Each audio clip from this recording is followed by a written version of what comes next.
আকৌ মহ যুঁজ মাঘ বিহুৰ লগত সংগতি ৰাখি অসমৰ বিভিন্ন প্ৰান্তত অনুষ্ঠিত হৈছে মহ যুঁজ।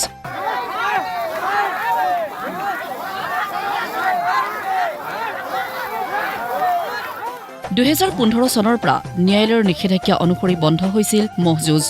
9 বছৰৰ বিৰতিৰ পিছত অসম চৰকাৰৰ কেবিনেটে নিষেধাজ্ঞাৰ ক্ষেত্ৰত কিছু শিথিলতা আনি SOPৰ জৰিয়তে আয়োজন কৰিবলৈ অনুমতি প্ৰদান কৰিছে মহ যুঁজৰ, যাৰ বাবে অপাৰ আনন্দত বিভোৰ গোৱালৰ লগতে গঞা ৰাইজ।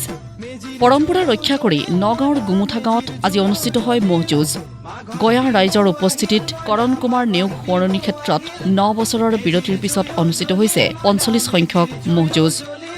পৰম্পৰা অনুযায়ী গোৱাল আৰু গুণামহৰ মংগলৰ লগতে ৰাইজৰ আনন্দৰ বাবে আয়োজন কৰা হয় মহ যুঁজ। গঁৱলীয়া মহ হওক অইন মহ হওক গোৱালে ৰাখিবলৈ টান পায় আৰু তেওঁ যি গোণা মহ তেখেতসকলৰ মূৰত পোক হয় আৰু গোৱাল মাৰিবলৈ বিচাৰে। সেইকাৰণে আমি মহখন যেনে তেনে হওক, এহাল হওক, পাঁচহাল হওক, দুহাল হওক, এহাল হওক আমি লগাই তেওঁলোকক শান্তন কৰিলেহে গোৱাল ওচৰ চাবিব পাৰে আৰু নহ'লে গোৱালক মাৰিব। ইফালে পৰম্পৰা ৰক্ষা কৰি বাঁহগৰীয়া মহ যুঁজৰ বাকৰিৰ উদ্যোগত শিৱসাগৰৰ গড়চিগা দ পথাৰত অনুষ্ঠিত হয় মহ যুঁজ। আহোম ৰজাৰ দিনৰে পৰা চলি অহা মেছাগড় অঞ্চলৰ মহ যুঁজৰ প্ৰতি ৰাইজৰ আছিল ব্যাপক সঁহাৰি। ঐতিহ্যমণ্ডিত গড়চিগা দৰ পথাৰত আহোম ৰজাৰ দিনৰ কালৰ পৰা ইয়াত মহ যুঁজ অনুষ্ঠিত হৈছিল। কিন্তু যোৱা 2015 বৰ্ষত অসম চৰকাৰ মহামান্য আদালতৰ যি নিৰ্দেশ আছিল, সেই নিৰ্দেশ মানি আমি ইয়াত মহ যুঁজ অনুষ্ঠিত কৰা নাছিলোঁ। কিন্তু এই বছৰ যিহেতু অসম চৰকাৰৰ কেবিনেটৰ সিদ্ধান্ত মৰ্মে তেখেতলোকে SOPৰ জৰিয়তে মহ যুঁজ অনুষ্ঠিত কৰিব পৰা কিছু ব্যৱস্থা কৰিছে আৰু সেই ব্যৱস্থাকে আমি সন্মান জনাই আৰু অসম চৰকাৰক প্ৰথমে ধন্যবাদ জনাইছোঁ।